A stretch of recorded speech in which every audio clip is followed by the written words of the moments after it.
한 주간 안녕하셨습니까? 팍스경제TV 주말 뉴스입니다. 이번 한 주는 주주총회가 가장 많이 몰려있는 한 주였습니다. 슈퍼 주총 위크였는데요. 먼저 고려아연 소식으로 시작합니다. 고려아연 정기 주주총회에서 최윤범 회장이 이사의 우호 인사 과반을 확보하며 경영권 방어에 성공했습니다.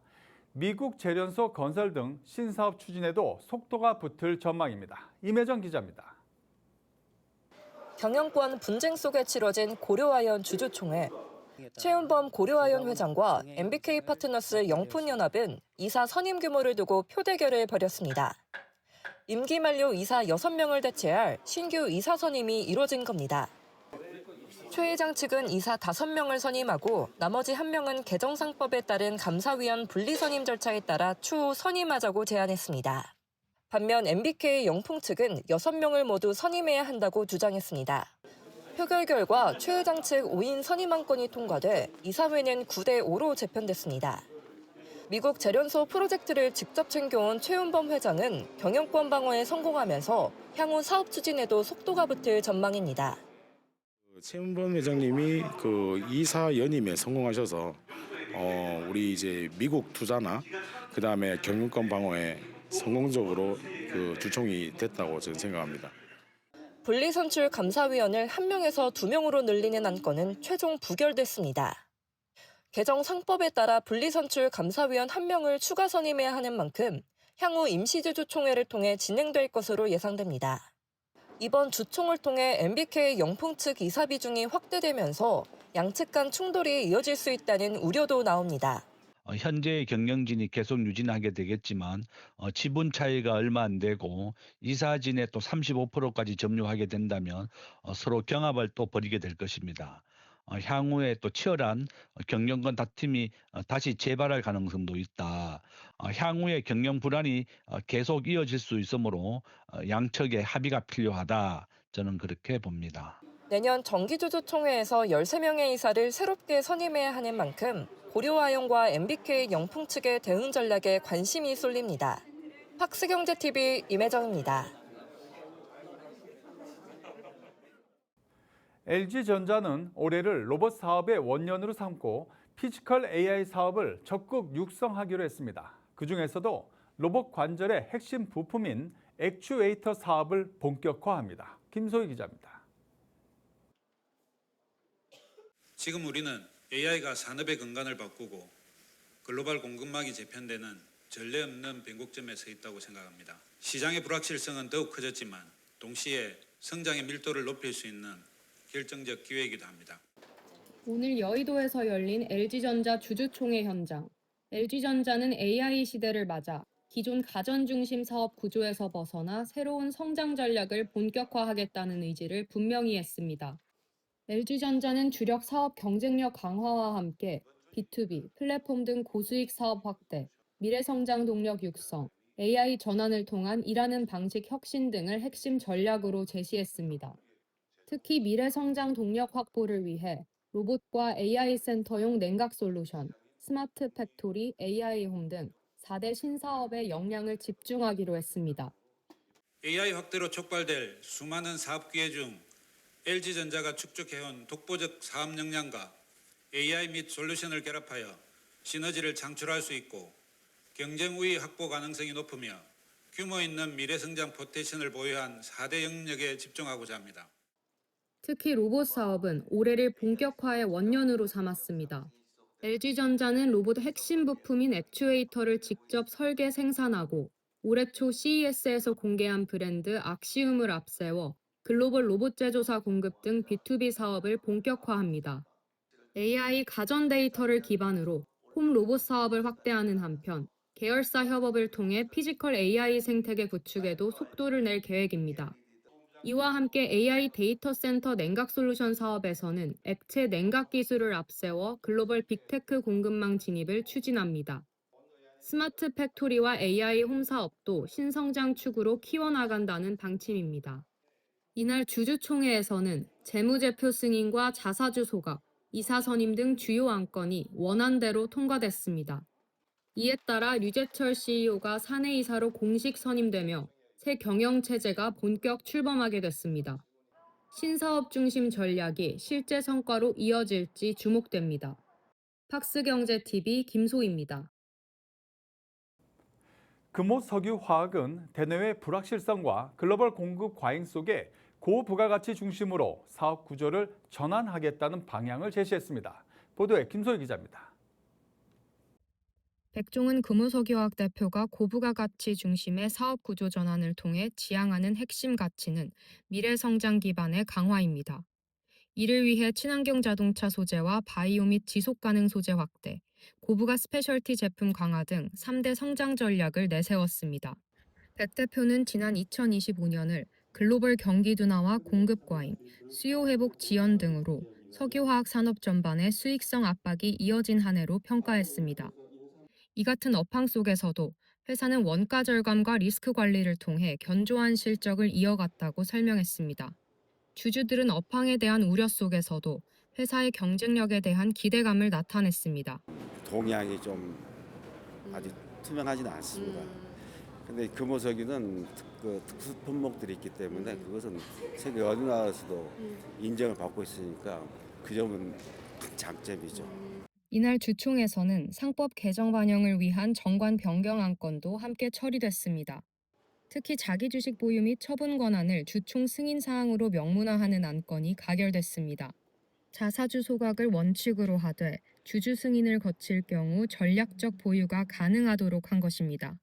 이를 통해 인수합병이나 신사업 투자 등 경영상 활용 여지를 확보하게 됐습니다. 이와 함께 이사회 정원 조정과 사회이사 선임 안건도 통과됐습니다. 김재희 크리스틴 이화다이아몬드 공업 대표와 박순애 서울대 행정대학원 교수가 신규 사회이사로 선임됐고, 양정원 전 삼성 액티브 자산운용 대표는 감사위원이 되는 사회이사로 재선임됐습니다.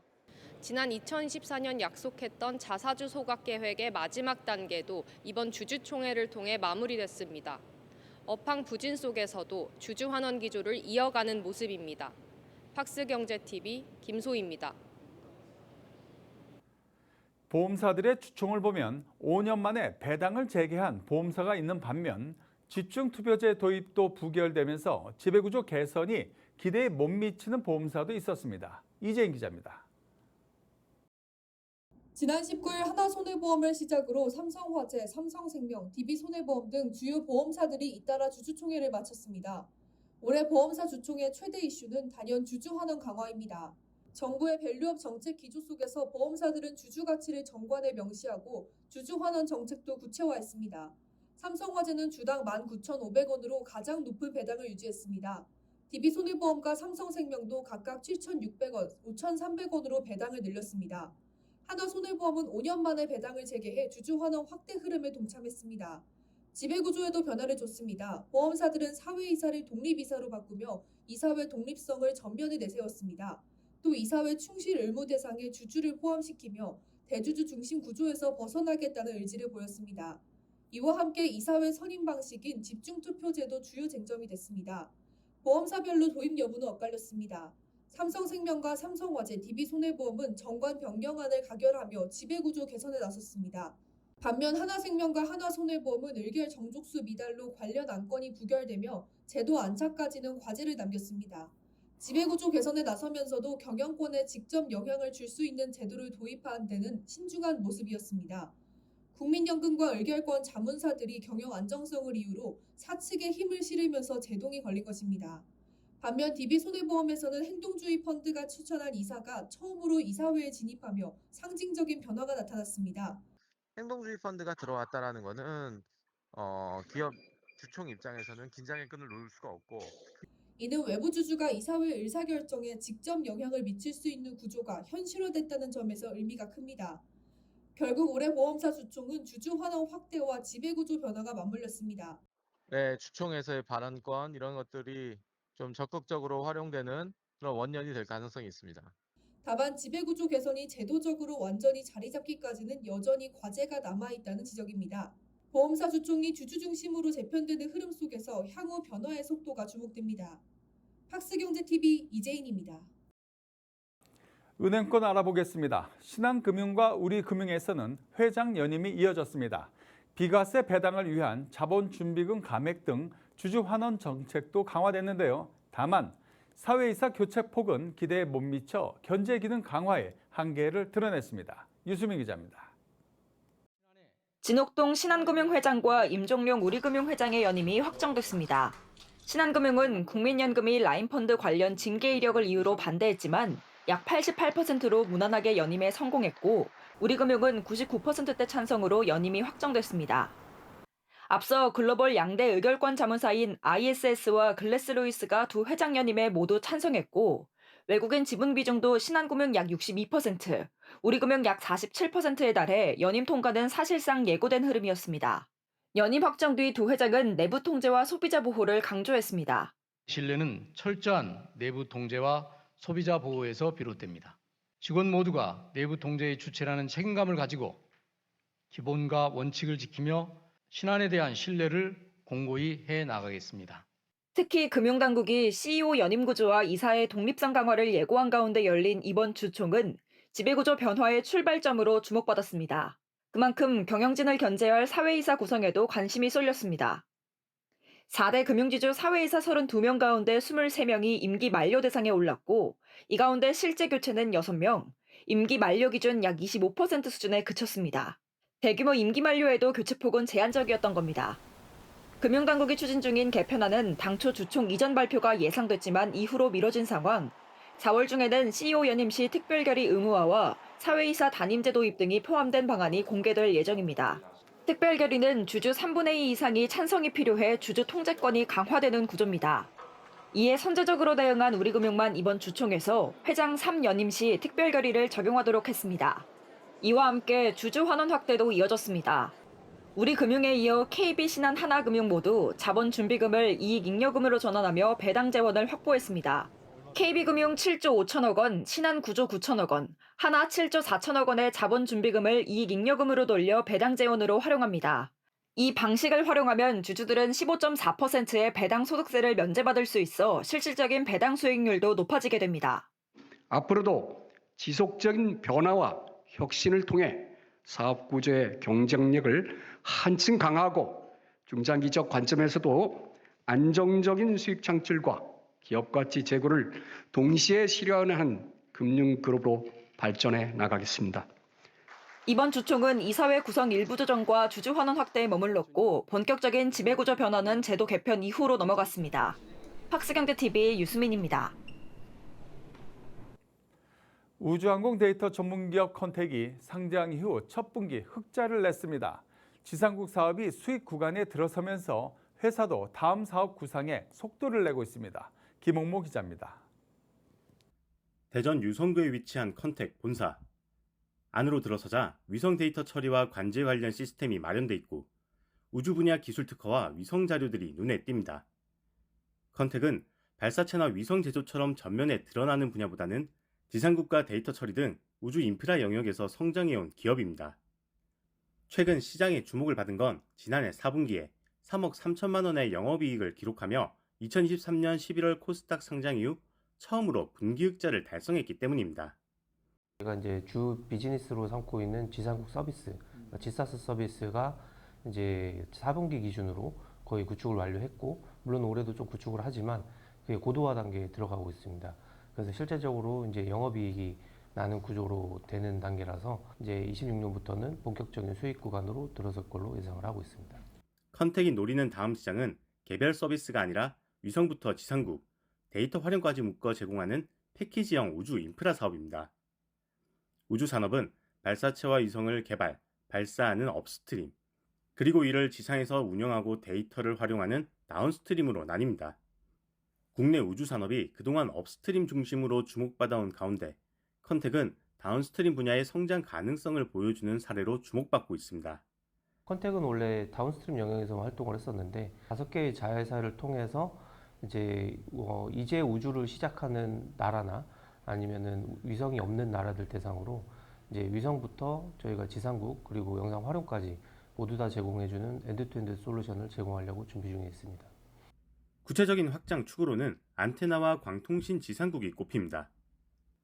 컨택은 안테나 제조 자회사를 통해 핵심 장비를 직접 만들고 이를 해외 시장에 공급하는 방안을 추진하고 있습니다.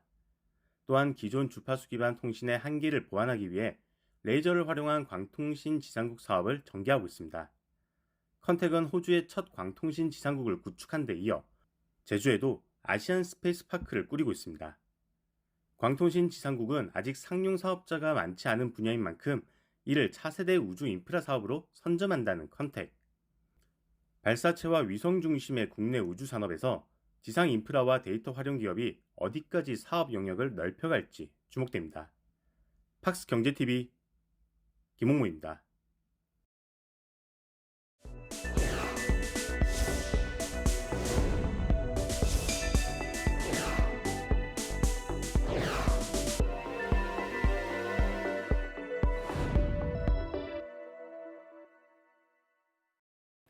네이처셀이 무릎 골관절염 줄기세포 치료제 조인트 스템의 10년 장기 추적 결과를 공개했습니다. 이 장기간 데이터에서 안전성과 유효성이 확인되면서 미국 상용화에도 속도가 붙을 전망입니다. 라정천 대표와 지난달 기술 자문 계약을 맺은 존스 홉킨스 의대 세면자 교수를 통해 전망 짚어봤습니다. 김효성 기자입니다. 네이처셀이 공개한 조인트 스템 10년 추적 결과 인공관절 치환술로 이어진 비율은 기존 치료 대비 30%대에서 4%대로 크게 낮아진 것으로 나타났습니다. 수술을 대체할 치료 옵션으로 가능성을 보여준 겁니다. 이 같은 데이터를 바탕으로 한 향후 전략 들어봤습니다. I was very fortunate to receive research funding from Chairman Ra and BioStar back in 2009. So we had made contact at that time, and then in the last year or so, we reestablished contact. It's very exciting for me because the company is developing a stem cell production facility in Baltimore where I work. It will be very interesting to see the stem cell products get approval through the US FDA so that they can be administered to patients in the US as they are presently in Japan for treatment of osteoarthritis. The potential for development of stem cell products for other treatment is also of interest to me because I have a long interest in trying to treat ischemic cardiovascular disease. 특별히 무릎 퇴행성 관절 환자에서 그 2015, 16, 17, 3년 동안 무릎에 우리 바이오스타 줄기세포 기술연구원의 기술로 배양된 줄기세포를 무릎에 맞으신 분들을 10년이 지나서 추적 관찰을 해보니까 인공관절 수술을 하신 분이 3.2%밖에 안 됐다는 놀라운 결과를 얻은 거예요. 우리가 일반적인 이 환자들의 그 경과를 보면 최소 30% 이상이 수술을 하거든요. 줄기세포를 잘 적용하면 앞으로 인공관절 수술을 예방할 수 있고 인공관절 수술의 시기를 최대한 늦출 수가 있어서 아주 큰 희소식이 될 것이고 질병을 좀 더 개선시키는 그 치료제가 앞으로 가능하다라는 것을 우리가 예상해 볼 수 있는 중요한 데이터입니다. 아주 좋은 효과가 확인된 적응증. 그게 이제 두 번째가 자폐증이에요. 자폐증에 대한 미국 FDA 허가 추진. 그다음에 세 번째가 중증하지 허혈이라고 해서 그 CLI에 대해서도 적응증을 확대하는 그런 그 방향으로 집중적으로 미국에서 의약품을 허가받는 이런 전략을 가지고 있습니다. 일본 재생의료의 그런 근거를 바탕으로 해서 미국에서 허가를 받아야 제 가치를 인정받을 수 있다고 생각합니다. 그래서 무엇보다 중요한 것은 미국 FDA로부터 인정받는 것. 그런데 이 일본 재생의료를 통한 10년간의 데이터가 미국에서 인정받는데 좋은 참고 자료가 될 것으로 판단이 돼서 네이처셀의 기업 가치 제고에 크게 도움된다고 생각합니다.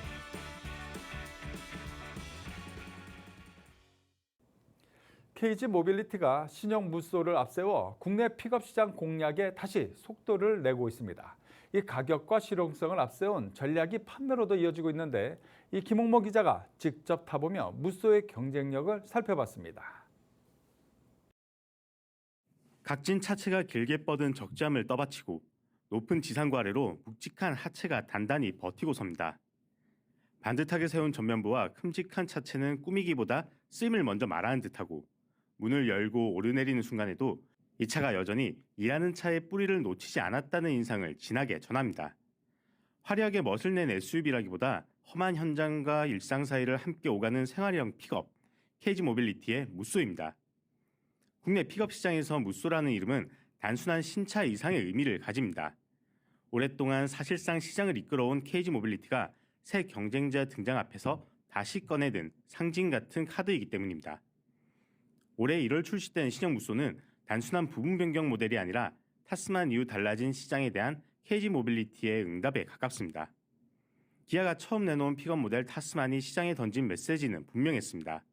최대 3,500kg 견인, 700kg 적재, 보디움 프레임 기반의 정통 픽업 성능. 다시 말해 픽업은 원래 이런 차여야 한다는 기준을 새로 들고 들어온 겁니다. 반면 KG 모빌리티의 대응은 조금 다릅니다. 신형 무쏘는 정통 픽업의 절대 성능만으로 정면 승부하기보다 가격 접근성과 실용성으로 맞섰습니다. 가솔린과 디젤을 함께 두고 데크와 구동 방식을 세분화해 소비자 선택 폭을 넓힌 겁니다. 즉, 더 강한 픽업보다는 더 많이 쓰일 픽업으로 방향을 잡은 셈입니다. 숫자도 이런 전략을 뒷받침합니다. 신형 무쏘는 출시 첫 달인 올해 1월 국내에서 1,123대, 2월에는 1,390세대가 팔리며 두 달 누적 2,516대를 기록했습니다. 2월 판매는 1월보다 24% 늘었습니다.